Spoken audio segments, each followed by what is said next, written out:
উজানির কাছে আসেন, এদের রাহবরি রাহনুমাইয়ের মাধ্যমে নিজের গ্রামে, নিজের এলাকায়, নিজের ইউনিয়নে, নিজের থানায়, নিজের জেলায় এদের রাহবরিতে এটা প্রতিষ্ঠিত করার জন্য দাঁড়ায় যান।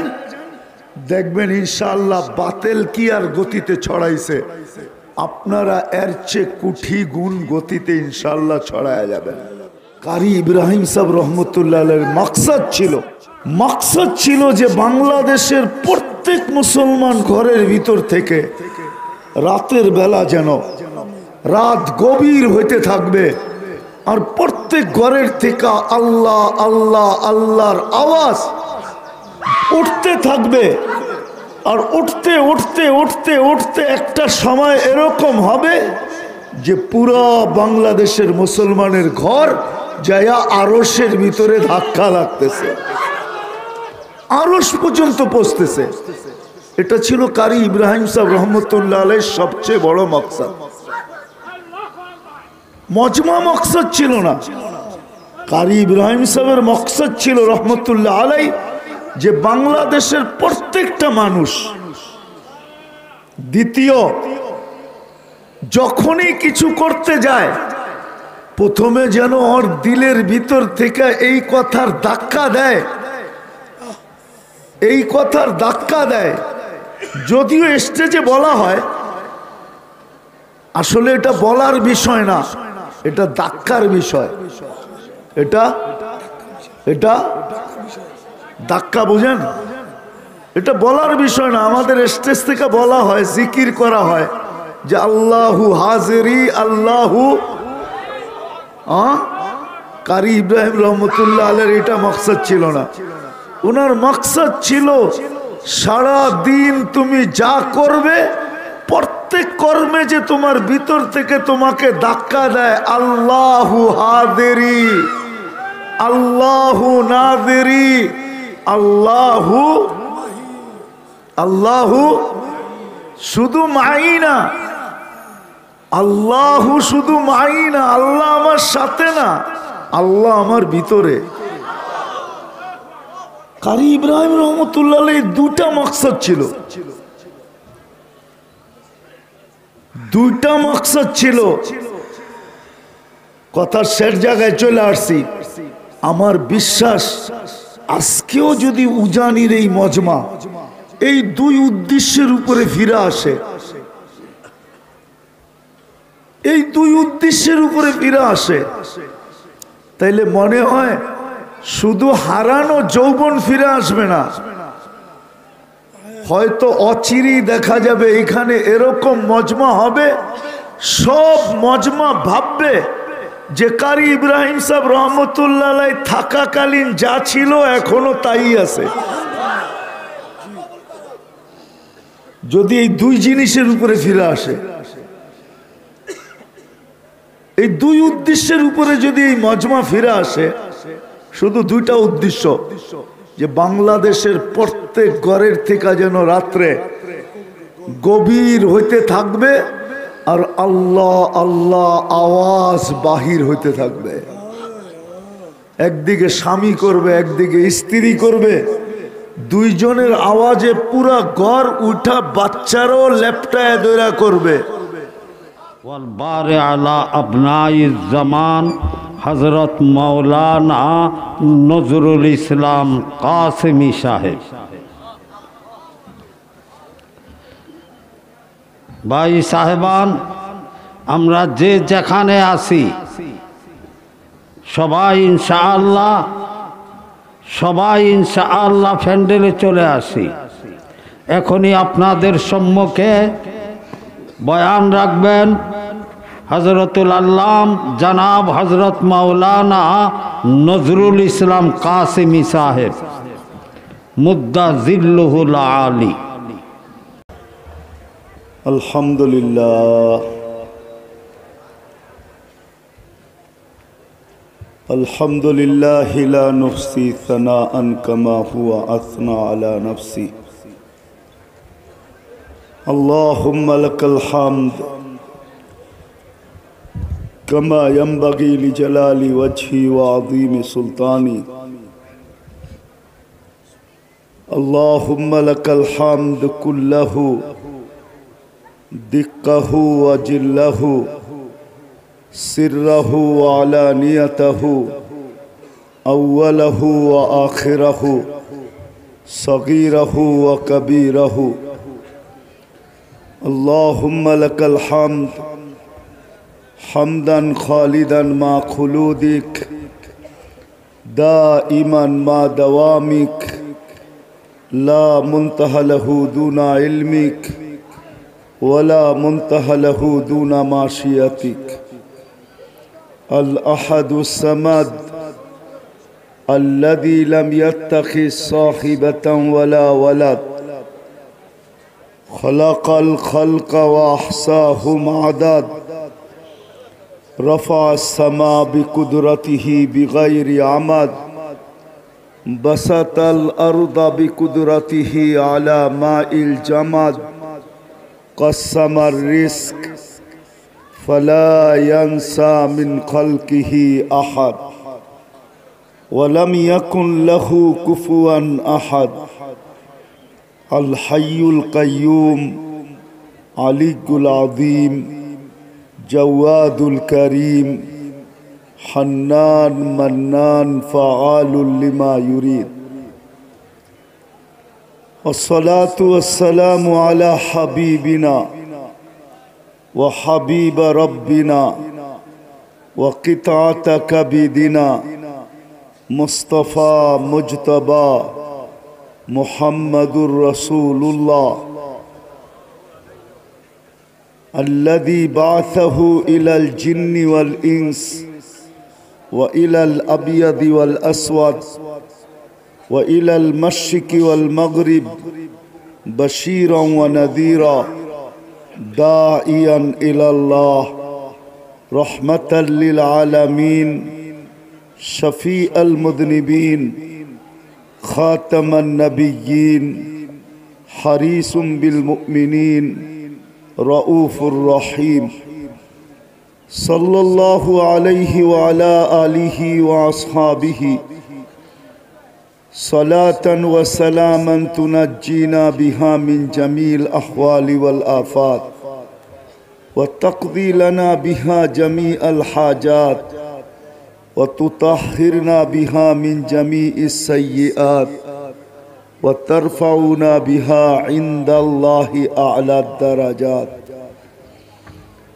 أما بعد فأعوذ بالله من الشيطان الرجيم. بسم الله الرحمن الرحيم. كونوا مع الصادقين. وقال رسول الله صلى الله عليه وسلم المرء مع من أحب أو كما قال عليه الصلاة والسلام.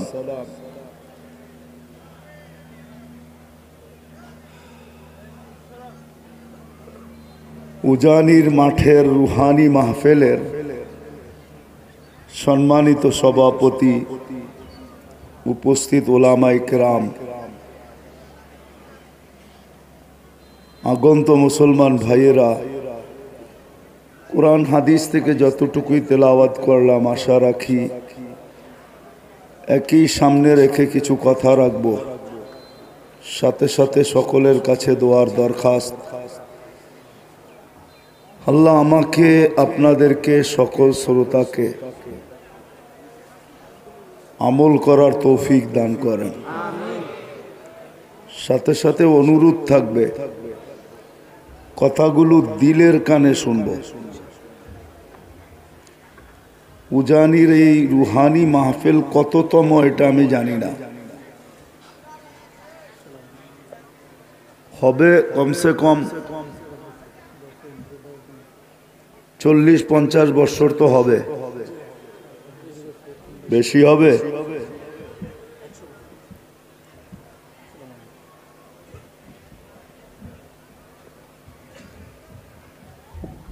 কিন্তু বুঝানোর জন্য বলতেছি, এইখানে এমনও লোক আছে যে 20 থেকে 30 বছর ধরে টানা শোনা যেতেছি, ঠিক না? কিন্তু তার তুলনায় আমাদের জীবনের ভিতরে পরিবর্তন কতটুকু?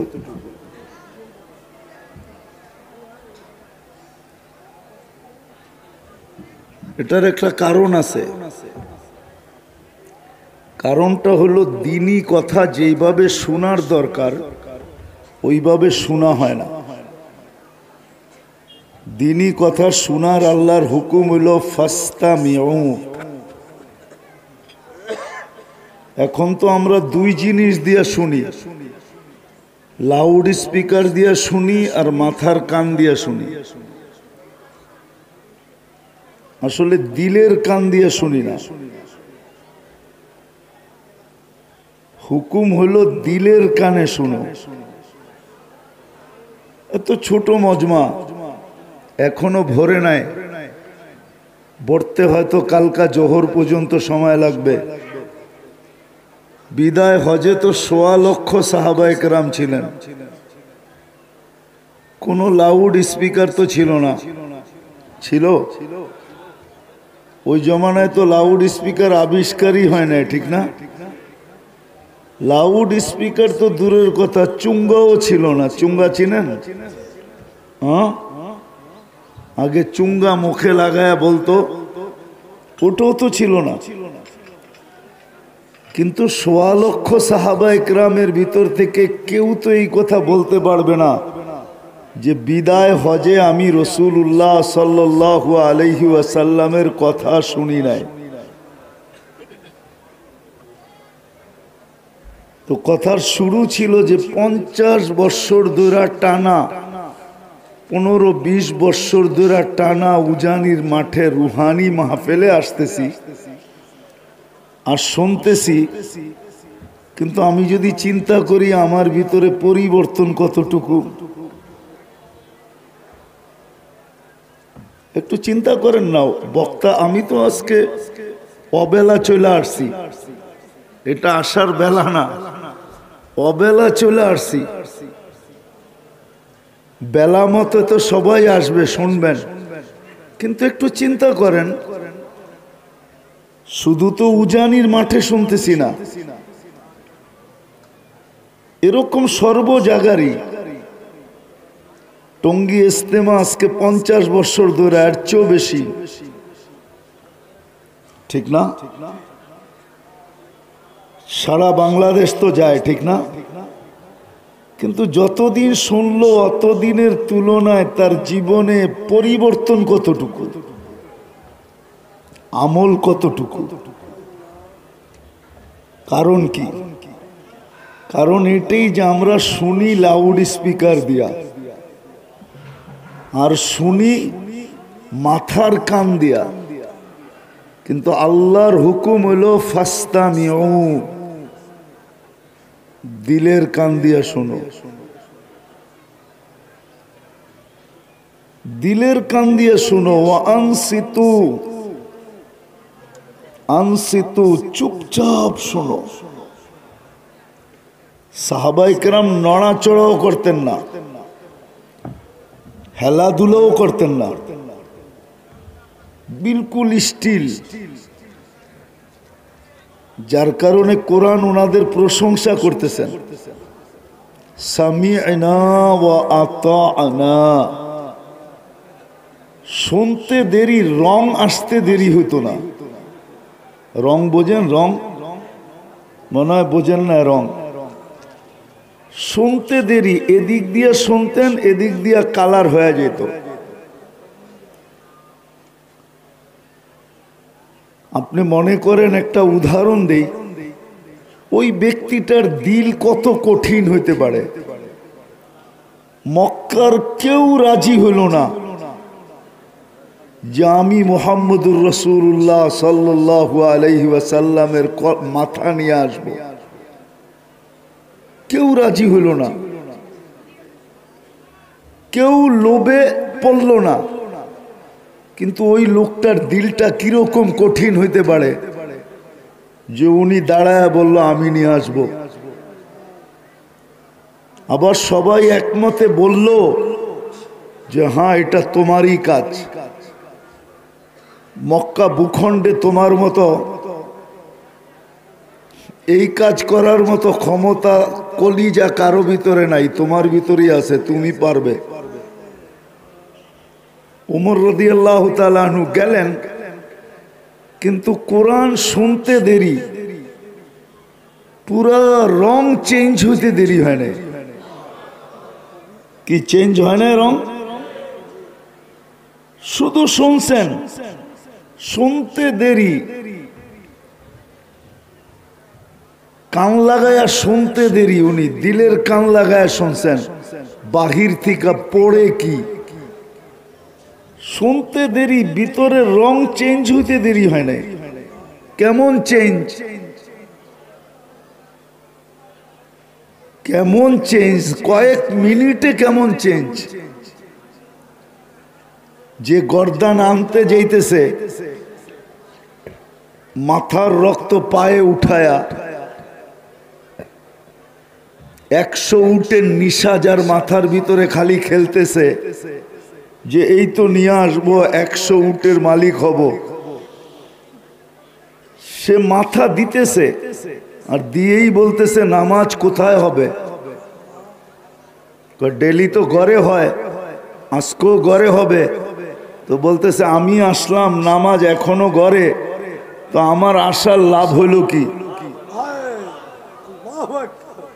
আল্লাহর রসুল বলতেছিলেন যে মনে তো চায় বাইতুল্লাহর ছায়ায় পড়ি, তো বলে অসুবিধা কোথায়?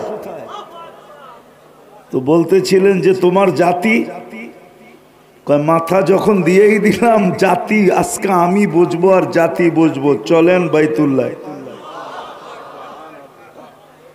কিসসা শোনানো আমার উদ্দেশ্য না, আমার উদ্দেশ্য হলো যে এত অল্প সময় রং হইল কিভাবে? আমরা তো 50 বছর ধরে উজানির এই নুরানি মাহফিল, রুহানি মাহফিল শুনতেছি, কিন্তু আমাদের পরিবর্তন কতটুকু? এটা আমার বুঝানোর উদ্দেশ্য, পরিবর্তন কতটুকু। আর পরিবর্তন নাই তো নাই কেন, এটাও বুঝাইতে চাইতেছি। আসলে লাউড স্পিকারে শোনা হয় আর মাথার কানে শোনা হয়, দিলের কানে শোনা হয় না। দিলের কানে যদি শোনা হইতো, সোহবত তো এরকম একটা জিনিস, সোহবত, সোহবত চিনেন? এখন তো আর নাই, ডিজিটাল যুগ চলে আসছে, ঠিক না? কামার চিনেন? কামার, কামারের দোকানের পাশে যে দাঁড়ায় থাকেন, তো দেখবেন লোহাটা আগুনের ভিতরে দেয় আর একটু ফু দিতে থাকে, ঠিক না? 2-4-10 মিনিট ফু দেওয়ার পরে আগুনের কালার আর লোহার কালার কি পার্থক্য আছে কি? এক? হ্যাঁ, সোহবত এটার নাম। মনে হয় বুঝাইতে পারি না, সোহবত এটার নাম। এটা কামারের দোকানে যে বোঝা যাবে, এর আগে বোঝা যাবে না। ও লোহাটা দিল আর একটু ফু দিতে থাকলো, একটু পরে দেখবেন আগুনের কালার যেটা লোহার কালারও ওইটাই, আগুনের ক্রিয়া যেটা লোহার ক্রিয়াও ওইটাই। সোহবত হলো এটা। কিন্তু হ্যাঁ, দিলের কানে শুনতে হবে, মনোযোগ দিয়া শুনতে হবে, তাইলে দেখা যাবে একদিনের ওয়াজ জিন্দেগি যথেষ্ট, এক শব্দ যথেষ্ট। আমি দেখাইতেছি আপনাদেরকে হাদিস থেকে। বনি ইসরাইলে এক বদমাস ছিল, কিফিল নাম, কিফিল। প্রতি রাত্রে ব্যভিচারের পিছনে বর্তমান টাকায় 50 থেকে 60 লক্ষ টাকা খরচ করত।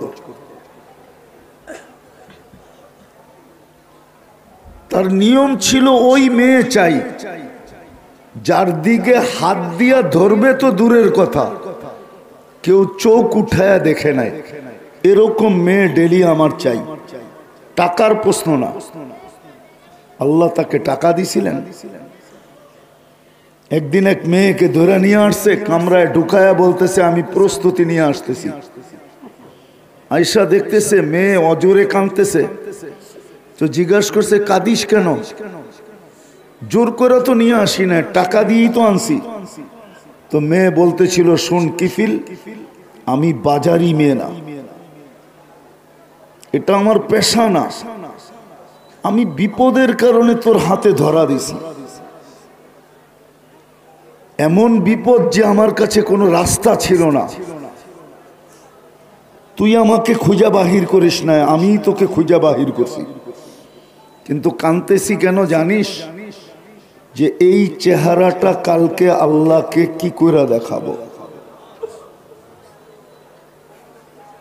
এতটুক শব্দ শুনতে দেরি, কিফিলের দিল ফাটতে দেরি করে নাই। কিফিল চিৎকার দিয়ে বলছে একদিনে তোর এই অবস্থা,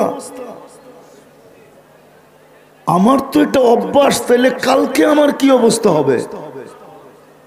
আমি কি করে মুখটা দেখাবো? এতটুক কথায় তার দিল ফেটে গেছে। রং তার ভিতরে ঢুকে গেছে, এতটুক কথা শুধু। তো বলছে বোন তোর গায়ে আমি হাত দিব না, টাকার থৈলি তোকে দিয়া দিলাম, আমি তওবা করলাম, কিন্তু একটা অনুরোধ করব, তুই একটু চোখের পানি দিয়ে আল্লাহকে বলে দে না যে আমার তওবাটা কবুল করে। ওই রাত্রেই কিফিল মারা গেছে, ওই রাত্রি। সকালবেলা বড় অক্ষরে, তার সোনালী অক্ষরে তার দরজায় লেখা উঠছে কদ গফার আল্লাহু লি কিফলিন, আল্লাহ কিফিলকে মাফ করে দিয়েছেন।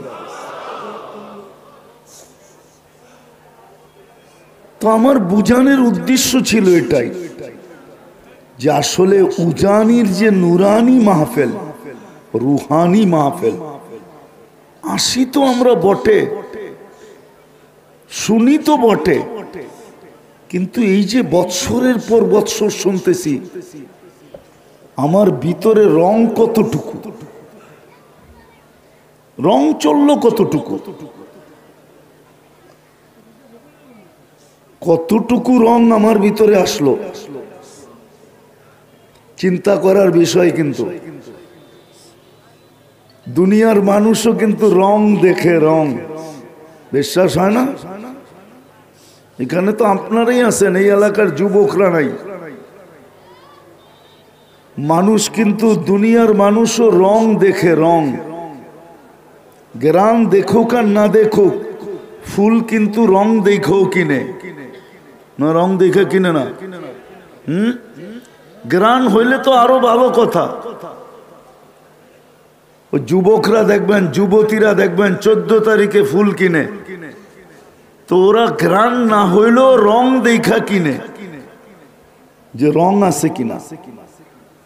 দুনিয়ার মানুষ কিন্তু রং দেখে, যে আল্লাহ আমাদেরকে অস্তিত্ব দিছেন, এত সুন্দর করে সাজাইছেন। যদি প্রযুক্তি দিয়া যুবককে যৌবন ভরতে হইতো, তাহলে যুবক বুঝতো যে যৌবন কি জিনিস। প্রযুক্তি দিয়ে তো যৌবন ভরতে হয় না। পুরুষ যদি পুরুষত্ব প্রযুক্তি দিয়া ঢুকাইতে হইতো, তাইলে বুঝতো যে পুরুষত্ব কি জিনিস। নারীকে যদি নারীত্ব প্রযুক্তি দিয়ে ঢুকাইতে হইতো, অর্জন করতে হইতো, তাহলে নারী বুঝতো নারীত্ব কি জিনিস। রূপসীকে যদি রূপ প্রযুক্তি দিয়ে নিতে হইতো, তাহলে বুঝতো যে রূপ কি জিনিস। এটা তো আল্লাহ সাজায় দিছেন, এক ফোঁটা পানির থেকে সাজাইছেন, নিজের কুদরত দিয়া সাজাইছেন, কুদরত দিয়া, প্রযুক্তি দিয়া সাজান নাই।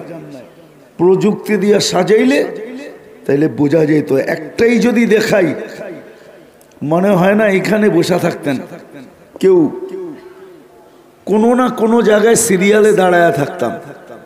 সিরিয়াল বোঝেন? লাইনে দাঁড়ায়া থাকতাম।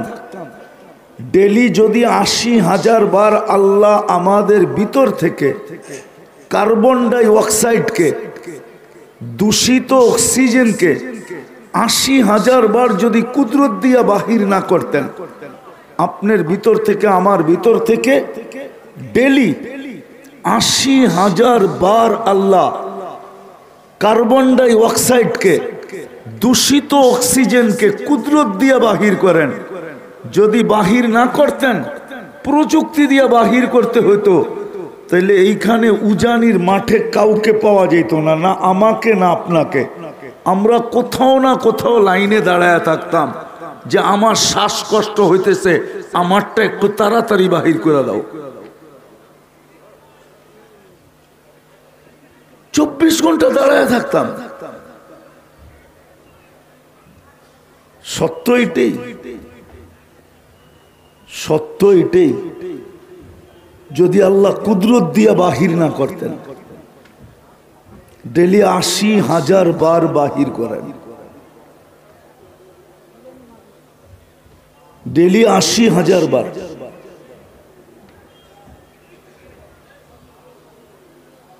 যদি আল্লাহ কুদরত দিয়া ডায়ালিসিস না করতেন, তাইলে প্রত্যেকের ডায়ালিসিস সেন্টারে ডেলি ঘন্টার পর ঘন্টা শুয়ে থাকতে হতো। দোকান আর পাট, ব্যবসার বাণিজ্য, অফিস আর আদালত, জনসেবার এই সেবা, কোনো সেবাই করতে হইতো না। আপনি ২৪ ঘন্টা শুধু সেবা করতে হইতো। আমার কিডনি ডায়ালিসিস, আল্লাহ কুদরত দিয়া ডেলি ৩৬ বার ডায়ালিসিস করেন। ৩৬ বার কুদরত দিয়ে করেন। সাজায়া দিছেন আল্লাহ। এই জন্য যেটা বলতেছিলাম, দুনিয়ার মানুষ যেরকম রং দেখে, আল্লাহ কিন্তু রঙই দেখেন। আল্লাহ রং দেখেন, কিন্তু দুনিয়ার মানুষের রঙের ধারা ভিন্ন। দুনিয়ায় কেউ যৌবনের রং দেখে, দুনিয়ায় কেউ সৌন্দর্যের রং দেখে, দুনিয়ায় কেউ টাকার কালার দেখে, দুনিয়ায় কেউ পদের কালার দেখে। পদও একটা কালার, একটা রং। দুনিয়ায় মানুষ হাজারো রং দেখে, কিন্তু আল্লাহ এত রং দেখে না। আল্লাহ শুধু একটা রঙই দেখে। আল্লাহ শুধু একটা রঙই দেখে। দুনিয়ার মানুষ হাজারো রং দেখে। যুবতীরা যুবকের যৌবনের রং দেখে, আবার যুবকরা যুবতীর গায়ের রং দেখে। যৌবন তো দেখে দেখে আবার গায়ের কালারও দেখে, সৌন্দর্য দেখে, সৌন্দর্যের রং দেখে। তো দুনিয়ার মানুষ যেরকম রং দেখে, আল্লাহ কিন্তু আমাদের ভিতরে কালারই দেখতে চান। তো যেটা বুঝাইতেছিলাম, যে এই যে লম্বা এত বৎসর ধরে এই নুরানি আর রুহানি মাহফিল প্রতি বছর আমরা আসতেছি। বলেন এই শোনার দ্বারা আমার ভিতরে রং কতটুকু হলো? চিন্তা করার বিষয়। কিন্তু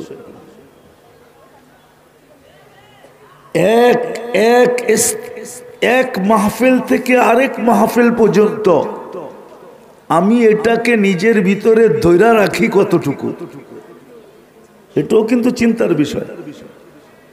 উজানির মাহফিলে আসলেন, কিন্তু আপনি সারা বছর এটাকে ধৈর্য রাখলেন কতটুকু? না এখান থেকে বাহির হইলাম শেষ, কতটুকু ধৈর্য রাখি সারা বছর? তো আজকে যেটা বুঝাইতেছিলাম, যে আজকে আসলে আমরা লাউড স্পিকারে শুনি আর মাথার কানে শুনি, দিলের কানে না। যেইভাবে শোনা ওইভাবে শুনি না। শোনার নিয়ম ছিল ফাস্তামিউ দিলের কান দিয়া শোনো, আনসিতু, বিলকুল চুপচাপ শোনো। তাইলে শুনতে দেরি, তোমার ভিতরে রং আসতে দেরি হবে না। কোরআনের ইঙ্গিত আছে লাআল্লাকুম তুরহামুন, এটাই তোমার ভিতরে আমরা রং ছড়ায়া দিতে দেরি করব না। তখন ভিতরে রং ছড়ানো হবে, তখন দেখা যাবে রং যখন ছড়াবে না, তখন দেখা যাবে, তখন একটা জিনিস সারা বৎসর কাজ করবে। রাগ হয়ে যাবেন বলবো? বলবো? রাগ হবেন না তো? শুধু আপনাদের জন্য না, সবার জন্য বলতেছি। এটা সবার জন্যই উচিত ছিল। যখন রং ছড়ায় যাবে, তো কোনো কাজ করতে যায়, মিথ্যা বলতে যায়, ভাববে যে আমি তো উজানির নিসবতের, আমি মিথ্যা বলি তো বলি কি করে। সর্বপ্রথম তার নিসবত মনে উঠবে। যেরকম তাবলিগ আলাও যদি হয়, তো সর্বপ্রথম ওর মনে উঠবে আমি তো চিল্লাওয়ালা, আমি মিথ্যা বলি তো কি করে, আমি উল্টা পাল্টা করি তো করি কি করে। নিসবত মনে উঠবে, নিসবত। সারা বৎসর যদি টিকা থাকে, তাহলে আপনাকে সর্বকদমে নিসবত মনে করাবে, নিসবত মনে হবে। রাগ হয়েন না, নাইলে আপনি মাহফিলের দিন আইসা বলবেন আমি উজানির, আবার 1 বছর পরে আইসা বলবেন আমি উজানির।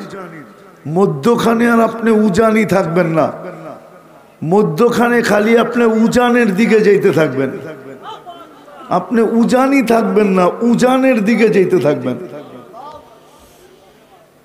তখন মিথ্যা বলতে হইলে বলবে, ধোঁকা দিতে হইলে দিবে, ঘুষ খাইতে হইলে খাবে, 9-6 করতে হইলে করবে, সব করবে। তাকে নিসবত স্মরণ করাবে না, নিসবত মনে উঠবে না। আর যখন সারা বৎসর টিকা থাকবে, তখন কদমে কদমে নিসবত তাকে স্মরণ করাবে। কোরআনেও আছে, আল্লাহ মুসলমানকে স্মরণ করাইছেন, উম্মতকে স্মরণ করাইছেন যে সবাই করলেও তো তোমাদের করা উচিত না।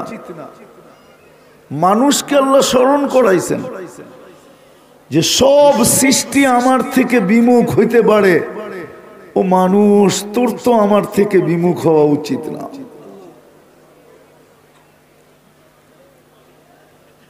তোর তো আমার থেকে বিমুখ হওয়া উচিত না। তখনই একটা হাদিস সত্য হবে, তুবা লি আবদিন জাআলাল্লাহু মিফতাহান লিল খায়র। আপনার রং দেখা হাজারো মানুষ উজানির দিকে দৌড়াইতে থাকবে। আপনার রং দেখা হাজারো মানুষ আপনার মতো রঙিন হবে। তখন ওই হাদিস সত্য হবে, তুবা লি আবদ জাআলাল্লাহু মিফতাহান লিল খায়র। আপনাকে দেখা হাজারো মানুষ ছুটবে। আর যদি রং না চললো, রং না খেললো, তাহলে দেখা যাবে দিন দিন কমতে থাকবে। আপনাকে দেখা আপনার ভিতরে রং দেখবে না। রং যখন না দেখবে, কেউ আকর্ষিত হবে না। তো দিন দিন দেখা যাবে নিজেও হারাবে, আর সবকিছু আস্তে আস্তে হারায়া যাবে। তা আল্লাহ বলে, শোনো, আমরা রং ছড়ায়া দিব। আর রং যখন ছড়াবো, তো তোমার কালার দেখা, তোমার রং দেখা, তোমাকে ওই হাদিসের মেসদাক বানাবো। ওই হাদিস সত্যায়িত হবে তোমার উপরে, যে তোমাকে দেখা হাজারো মানুষ উজানির দিকে ছুটে আসবে। তোমার রং দেখা আছে, দুনিয়াতে আছে।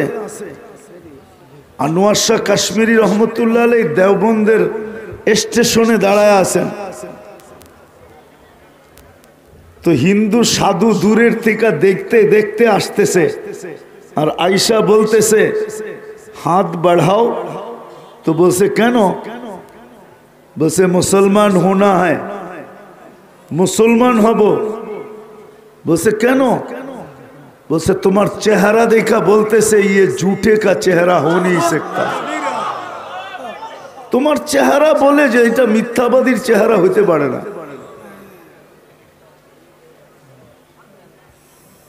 সারা বছর যদি উজানির কালার থাকে এটা হলো উজানির কালার এটা হলো প্রত্যেক দরবারের কালার প্রত্যেক সোহবতের কালার সোহবতের কালার এটা হুসাইন আহমদ মাদানী রহমতুল্লাহ আলাইহি দাঁড়ায় আছে तो आयशा बोलते से ये झूठे का चेहरा हो नहीं सकता এটা মিথ্যাবাদীর চেহারা হইতে পারে না हाथ बढ़ाओ मुझे भी मुसलमान बनाओ उनाদের চেহারা देखा मुसलमान হইছেন तो আল্লাহর ওয়াদা হলো मेरे दोस्तों আল্লাহর ওয়াদা হলো আমি আপনাদের কাছে হাত জোর দরখাস্ত করব যতক্ষণ পর্যন্ত মজমা চলবে 3 দিন তো চলবে আজকে আর কালকে 2 দিন তো মজমা চলবে যখনই শুনবো আর যেইখানেই শুনবো দিনই কথা দিলের কান দিয়া শুনি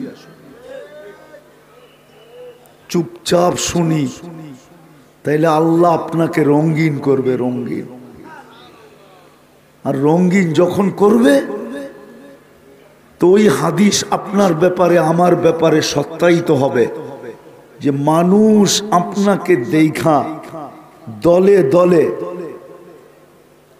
দিনের রাস্তার ভিতরে ঢুকতে থাকবে রাগ হয়ে যান না পায়ে হাত রাখি পায়ে হাত রাখি মানুষ কিন্তু দিনদার হইতে চায় মানুষের ভিতরে দিনের তলব আছে দিনদার হইতে চায় মানুষ কিন্তু পারে না শুধু আমাদের কারণে আমাদের এক বুজুর্গ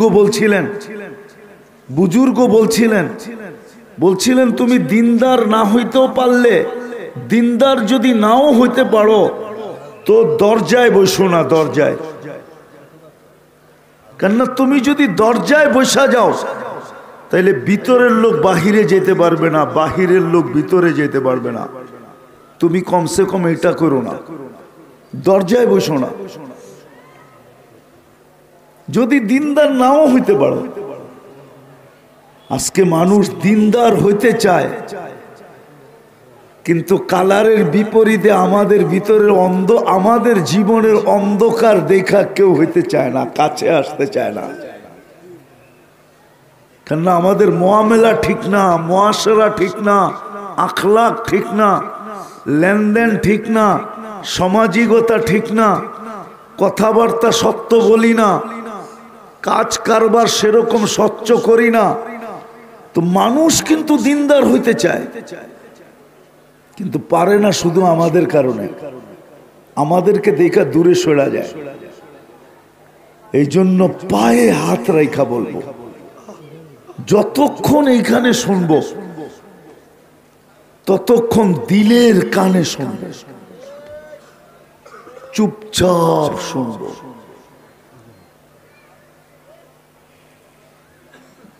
কারি ইব্রাহিম সাহেব রহমতুল্লাহ আলাইহি এক দুনিয়া রেখা যেতে চেয়েছিলেন এক দুনিয়া রেখা যেতে চেয়েছিলেন ওনার উদ্দেশ্য এটা ছিল নাইলেই অজয় পাড়াগায় গ্রামে উনি আসতেন না ওই সময়ও কি ঢাকা শহর ছিল না হ্যাঁ কুমিল্লা শহর ছিল হ্যাঁ ছিল না হয়তো জেলা ছিল না কিন্তু শহর তো ছিল হ্যাঁ ঢাকা শহর তো ছিল হ্যাঁ তাহলে উনি ঢাকা থাকলেন না কেন এখানে আসলেন কেন প্রবাদ বাক্য তো আছে যদিও আসে কহর না ছাড়িও শহর উনি শহর ছাড়লেন কেন চিটাগাং শহর তো ছিল, বাংলাদেশে 2-4টা 10টা শহর তো ছিল। এক হাঁটু কাদার ভিতর দিয়া হাঁটতে হাঁটতে হাঁটতে হাঁটতে এই অজয়পাই গ্রামে কেন আসলেন? একটু ভাবেন না কেন আসলেন? হ্যাঁ,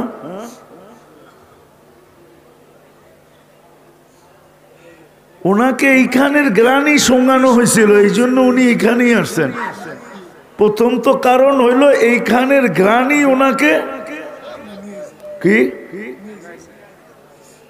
এইখানের গ্রামই ওনাকে শোঙানো হয়েছিল।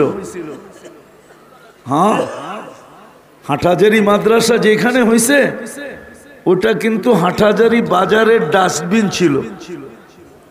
হুজুর রমনায় জানে না, হাটহাজারী বাজারের ময়লা ফালানো হইতো যেই মাদ্রাসা যেখানে, ওইখানে। তো হাবিবুল্লাহ সাহেব পেশাব করতে বয়া উঠে গেছেন, তো বলছে এইখান থেকে এলেমের গ্রান আসে, আর পেশাব করেন নাই, উঠা চলে আসছেন, আর ওইখানে এখন হাটহাজারী মাদ্রাসা। তো কারি ইব্রাহিম সাহেব রহমতুল্লাহ আলাইকেও এইখানের মাটির গ্রান শোঙানো হয়েছে, এই জন্য শহর ছেড়া হাঁটতে হাঁটতে এই গ্রামে আসছেন। আর দ্বিতীয় ওনার ইচ্ছা ছিল যে আমি একটা দুনিয়া রেখা যেতে চাই।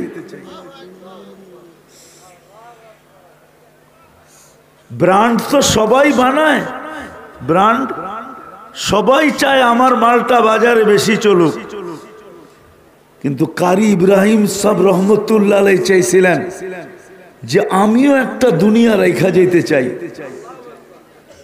আমিও একটা দুনিয়া রেখা যেতে চাই, যেই দুনিয়ার কালারই ভিন্ন হবে, যেই দুনিয়ার কালারই ভিন্ন হবে, ওই বাতি ভিন্ন হবে। ওই বাতি নিজের জন্য জ্বলবে না, ও তো বাতি জ্বালানোর জন্য জ্বলবে। মনে হয় বুঝাইতে পারি না। ওনার উদ্দেশ্যই ছিল যে বাতি শুধু জ্বলবে না, বাতি জ্বলবে জ্বালানোর জন্য, বাতি জ্বালানোর জন্য জ্বলবে। ওনার এই উদ্দেশ্য ছিল যে এক পিছে এক দুনিয়া রেখা যাওয়ার জন্য। সত্য এটাই। এই জন্য মেরে দোস্ত, যতক্ষণ এইখানে থাকবো স্টেজ থেকে যা বলা হবে তা যেন দিলের কানে শোনা হয়, বিলকুল চুপচাপ নড়াচড়া ছেড়া দেয়া, আর সাথে সাথে দোয়া করা চাই, মনে মনে দোয়া যে আল্লাহ, কারি ইব্রাহিম সাহেব রহমতুল্লাহ আলাইহি যে উদ্দেশ্য ছিল এই বাগান দিয়া, এই বাগান দিয়া ওনার যে উদ্দেশ্য ছিল, যে উদ্দেশ্য ছিল আল্লাহ, যদি ওই উদ্দেশ্যটা মাটির নিচেও চলে যায় থাকে, তাহলে আবার এটাকে জমিনের উপরে আপনি কুদরত দিয়া উঠায় দেন।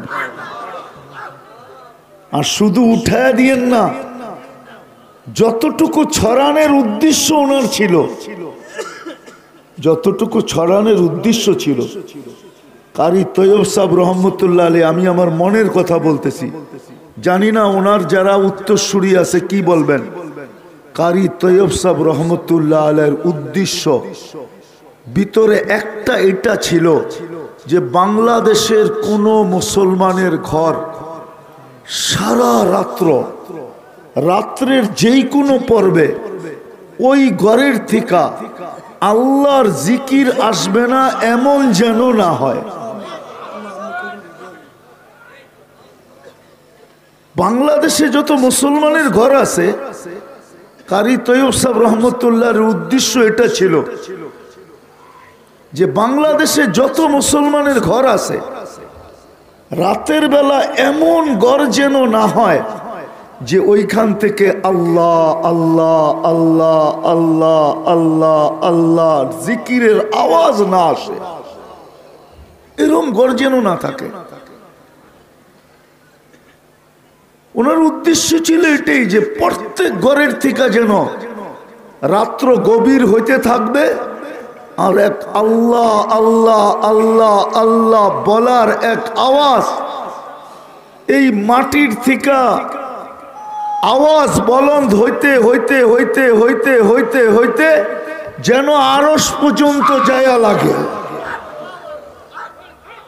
এটা ছিলেন কারি ইব্রাহিম সাহেব রহমতুল্লাহ আলাইহির মনের ইচ্ছা, যে প্রত্যেক ঘরের থেকে যেন এরকম কোন ঘর না থাকে যে যেই ঘরের ভিতর থেকে আল্লাহ আল্লাহর জিকির না আসে।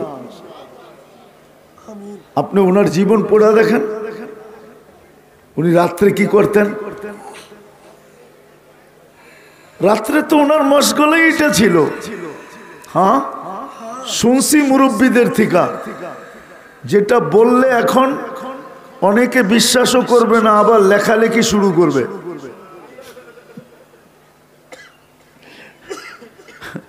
আবার লেখালেখি শুরু হয়ে যাবে, লেখালেখি শুরু হয়ে যাবে। কিন্তু এই জগৎ তো আরেকটা জগৎ, যে ওই জগতে না গেছে ওই জগৎ বুঝবে না, ঠিক না? কি বলেন? ওই জগৎ না গেলে বুঝবে না যে ওই জগৎ কি জগৎ। ওই জগতে যারা গেছে ওরাই বুঝবে যে এটা কোন জগৎ, ঠিক না? হ্যাঁ, প্রত্যেক অঙ্গে নাকি জিকিরের কাইফিয়ত তারি হয়ে যেত, প্রত্যেক অঙ্গের ভিতরে, প্রত্যেক অঙ্গে যতটি অঙ্গ ছিল প্রত্যেক অঙ্গে জিকিরের কাইফিয়ত তৈরি হয়ে যেত, প্রত্যেক অঙ্গে। আরো কঠিনটা বললাম না, ওটা বললে সইতেও পারবে না কেউ, কিন্তু কিতাবে পাওয়া যায়। কিন্তু কিতাবে এমন নাকি হয়তো আল্লাহওয়ালাদের যে অঙ্গের জুজ আলাদা হয়ে জিকিরে লেগে যেত, জুজও আলাদা হয়ে যেত, জুজ। আবার যখন কাইফিয়ত ফিরে আসতো তখন জাগা মতে সবগুলা ঠিক হয়ে আবার দাঁড়ায় যেত। আমি যেটা বুঝাইতে চাইতেছি, কারি ইব্রাহিম সাহেব রহমতুল্লাহ আলাইহির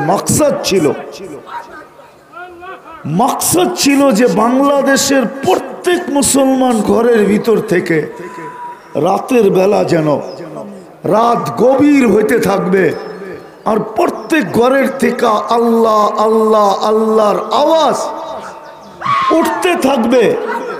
আর উঠতে উঠতে উঠতে উঠতে একটা সময় এরকম হবে যে পুরা বাংলাদেশের মুসলমানের ঘর যায়া আরশের ভিতরে ধাক্কা লাগতেছে, আরশ পর্যন্ত পৌঁছতেছে।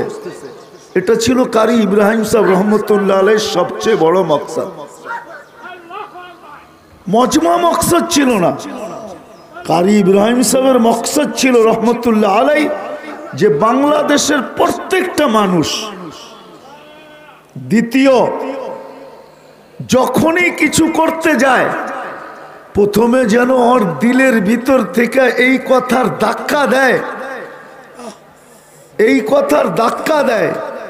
যদিও স্টেজে বলা হয়, আসলে এটা বলার বিষয় না, এটা ধাক্কার বিষয়। এটা ধাক্কা, বুঝেন?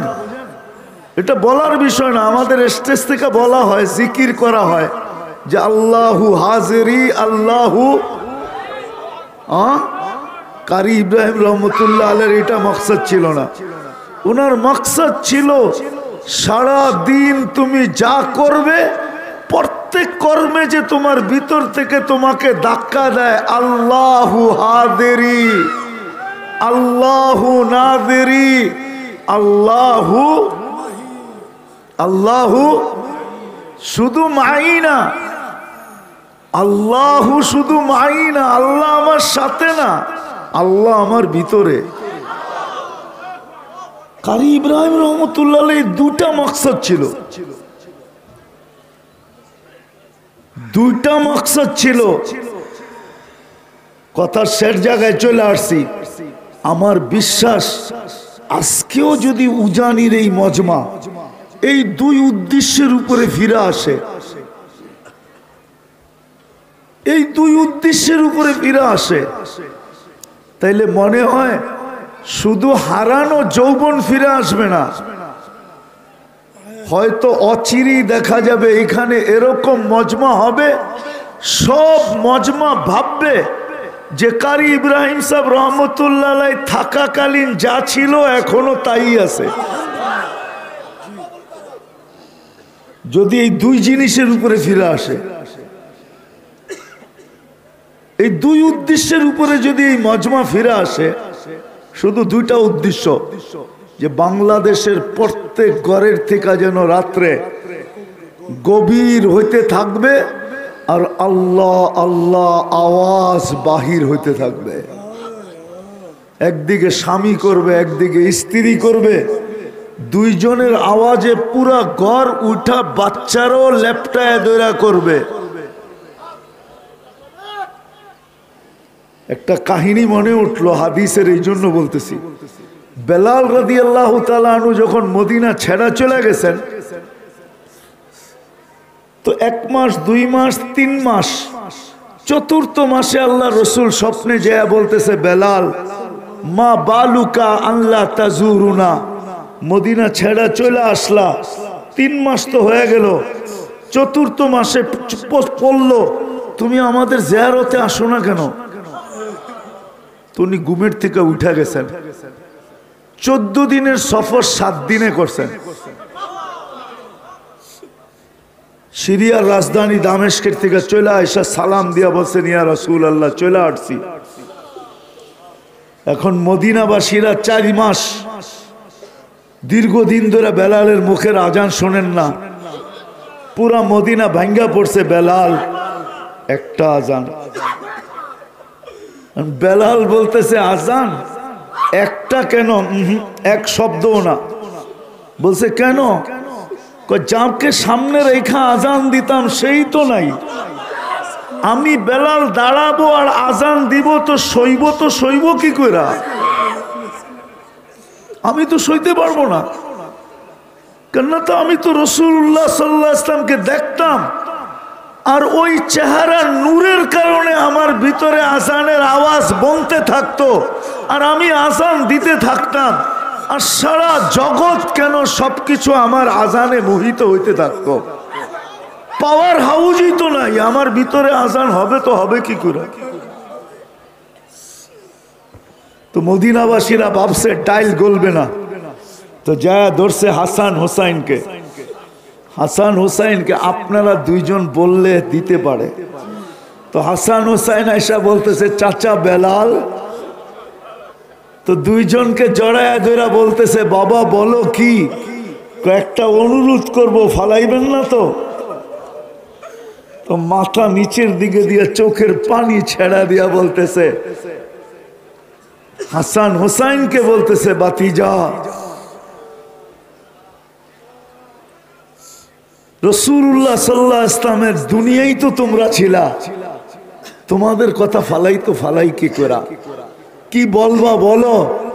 চাচা একটা আজান। তো যখন আজান দিতেছিলেন তো পুরো মদিনায় কান্নার রোল চলতেছিল, নারী পুরুষ। আসল কাহিনী আমি সামনে শুনাইতেছি আপনাদেরকে। তো মা যখন কাঁদতেছিল, তো ছোট বাচ্চা ছুটা এসে বলতেছে, মা কাঁদিস কেন? তো বলছে, ওই যে বেলালের আজান।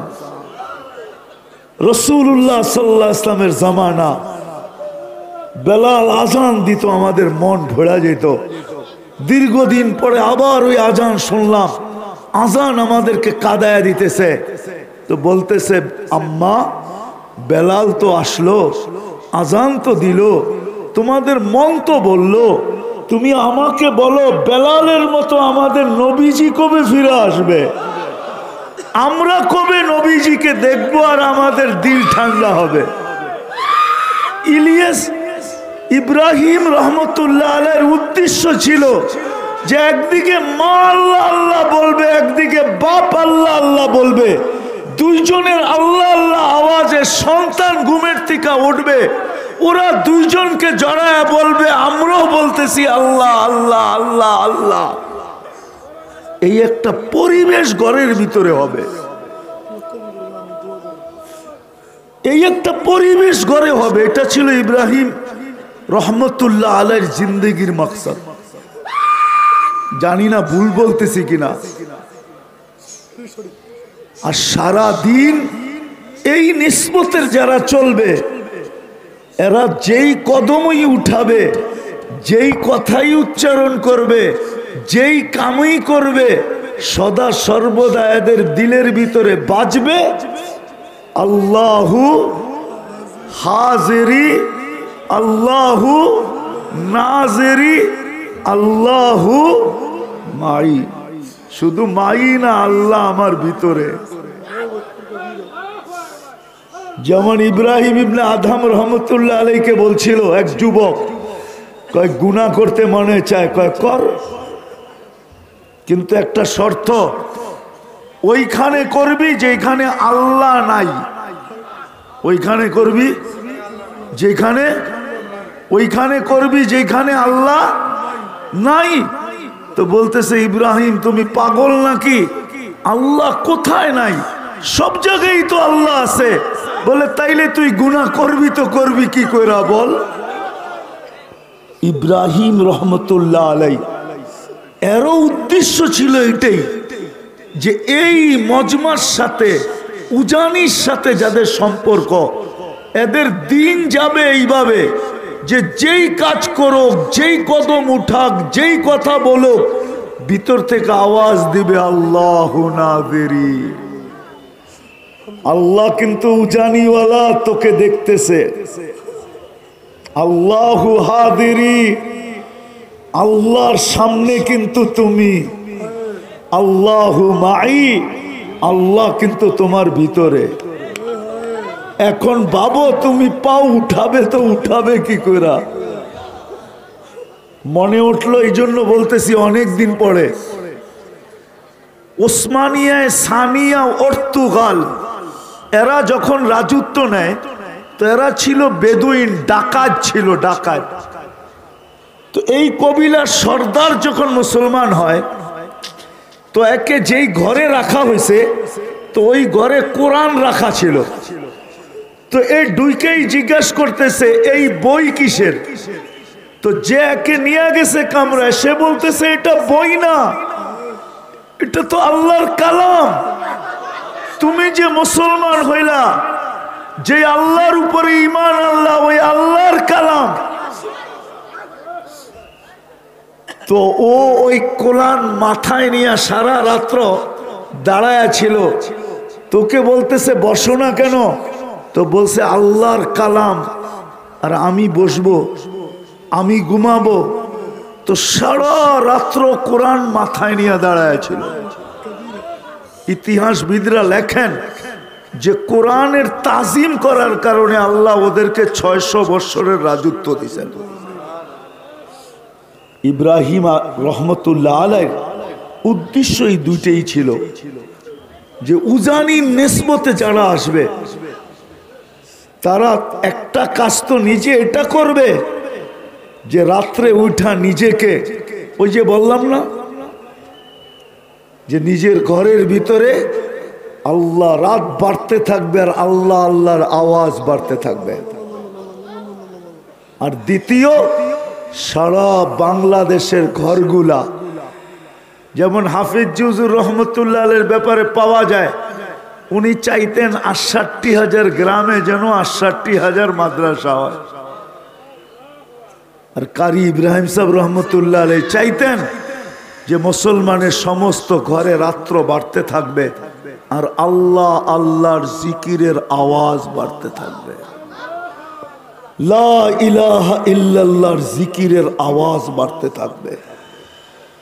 আর উজানির নিসবতে যারা থাকবে, এরা সারা দিন যেই কদম উঠাবে, কমসে কম ভিতর থেকে যেন এই 3 আওয়াজ আসতে থাকে, যে আল্লাহ হু হাদিরি, আল্লাহ আমার সাথে, আল্লাহ উপস্থিত, আল্লাহ আমাকে দেখতেছেন, আল্লাহ আমার সাথে। কাজ কদম উঠাইতে দেরি, এই ধাক্কা ভিতর থেকে, আওয়াজ ভিতর থেকে আসতে যেন দেরি না করে।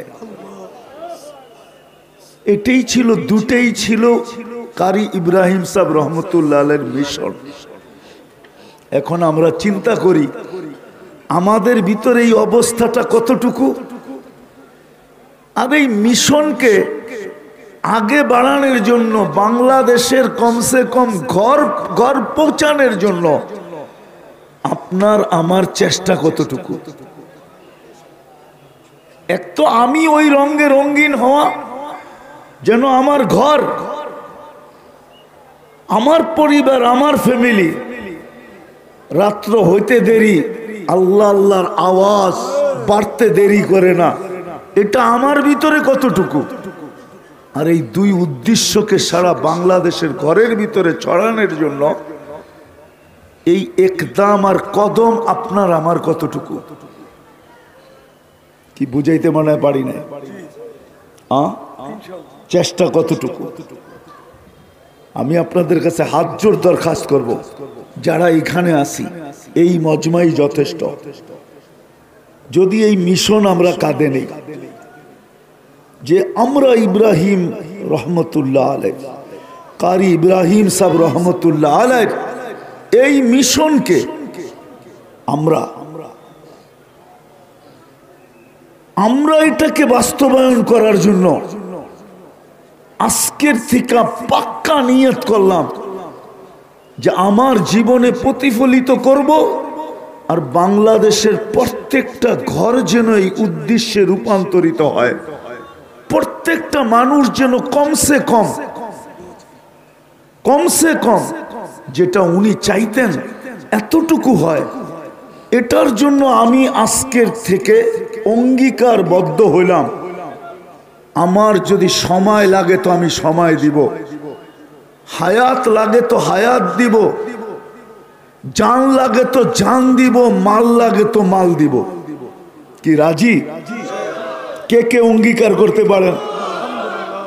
মনের থেকে, কিন্তু মুখের থেকে না। তরতিব আমরা এইখান থেকে জিজ্ঞাসা করে নিব। তরতিব এইখান থেকে আমরা কেন্দ্রের থেকে জিজ্ঞাসা করে নিব যে আমরা এই দুই জিনিসকে ছড়াইতে চাই। দেখেন, শুনেন একটা কথা, শেষ কথা বলতেছি, আপনারা শুরু করেন, আগুনও এত দ্রুত গতিতে ছড়াবে না। কারি ইব্রাহিম সাহেব রহমতুল্লাহ আলাইহির এই উদ্দেশ্য পুরা ছড়ায় গেছে, আরো ছড়াবে। পরে কিন্তু বাতিল দূর তো দূরের কথা, নিজের জান নিয়ে টিকা থাকা মুশকিল হয়ে যাবে। আপনি বাতিল সরাবেন তো দূরের কথা, আপনার জান নিয়ে টিকা থাকা আপনার জন্য মুশকিল হয়ে যাবে। যদি আপনি না উঠলেন, বাতিল কিন্তু ছড়াইতেছে, আর ছড়াইতেছে তুফানের গতিতে। কিন্তু আলহামদুলিল্লাহ, হক তো হকই হয়, ইদা জা আল হক ওয়া জাহাকাল বাতিল। আমরা উঠতে দেরি, এই জন্য কেন্দ্রের থেকে জিজ্ঞাসা করা যে এই দুইটা আমরা কিভাবে বাস্তবায়ন করতে পারি। কারি ইব্রাহিম সাহেব রহমতুল্লাহ আলাইহির যে এক আকাঙ্ক্ষা ছিল, এই আকাঙ্ক্ষা কিভাবে বাস্তবায়ন হইতে পারে। উজানির কাছে আসেন, এদের রাহনুমাইয়ের মাধ্যমে নিজের গ্রামে, নিজের এলাকায়, নিজের ইউনিয়নে, নিজের থানায়, নিজের জেলায় এদের রাহবরিতে এটা প্রতিষ্ঠিত করার জন্য দাঁড়ায় যান। দেখবেন ইনশাআল্লাহ বাতিল কি আর গতিতে ছড়াইছে, আপনারা এর চেয়ে কোটি গুণ গতিতে ইনশাআল্লাহ ছড়ায় যাবেন। আল্লাহ আমাদের সবাইকে এতটুক কথার উপরে আমল করার তৌফিক দান করেন। ওমা আলাইনা ইল্লাল বালা।